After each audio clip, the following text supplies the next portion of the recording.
কষ্ট করে রাত দিন এক করে একটা ফেসবুক পেজ দাঁড় করালেন, অথচ হঠাৎ করে দেখলেন পেজে পলিসি ইস্যু কিংবা ভিউ কমে গেছে, রিচ ডাউন হয়ে গেছে, মাথায় হাত। তাই তো, সমাধান কি? ফেসবুকের যে কোনো জটিল সমস্যার সহজ সমাধান নিয়ে টেক পাড়ায় এখন বেশ জনপ্রিয় নাম মেহেদী হাসান মুন্না, যাকে অনেকে চেনেন ফেসবুক মাস্টার হিসেবে।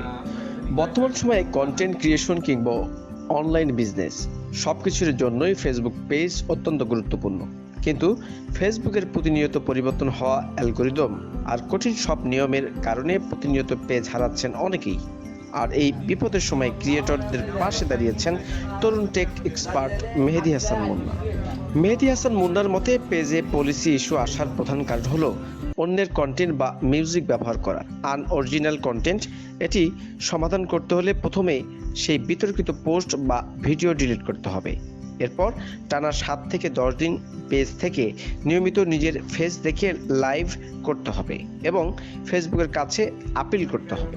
হুট করে পেজের রিচ কমে গেলে অস্থির হওয়া যাবে না। মুন্না সাজেস্ট করেন এই সময়ে ফেসবুক রিলস ভিডিওর উপর বেশি জোর দিতে হবে। ট্রেন্ডিং মিউজিক ও হ্যাশট্যাগ ব্যবহার করে নিয়মিত একই সময়ে ভিডিও আপলোড করলে রিচ দ্রুত ফিরে আসে। ফেসবুক মাস্টার খ্যাত মেহেদী হাসান মুন্না সবসময় পেজের সিকিউরিটি বাড়ানোর তাগিদ দেন। পেজের অ্যাডমিন আইডিতে অবশ্যই 2 ফ্যাক্টর অথেন্টিকেশন চালু রাখতে হবে। কোনো প্রকার ফিশিং লিঙ্ক বা আপনার পেজ বন্ধ হয়ে যাবে এমন ভুয়া মেসেজে ক্লিক করা যাবে না।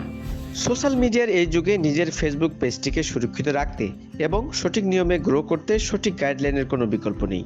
আর ঠিক এই কাজটি সহজ ভাষায় প্রতিনিয়ত করে যাচ্ছেন মেহেদী হাসান মুন্না। আপনার পেজেও কি কোনো সমস্যা হচ্ছে? কমেন্ট করে আমাদের জানাতে পারেন।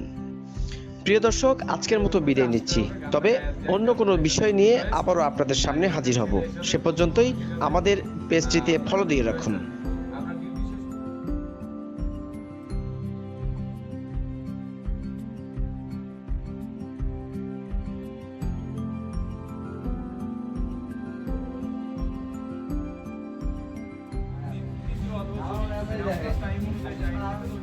Zaten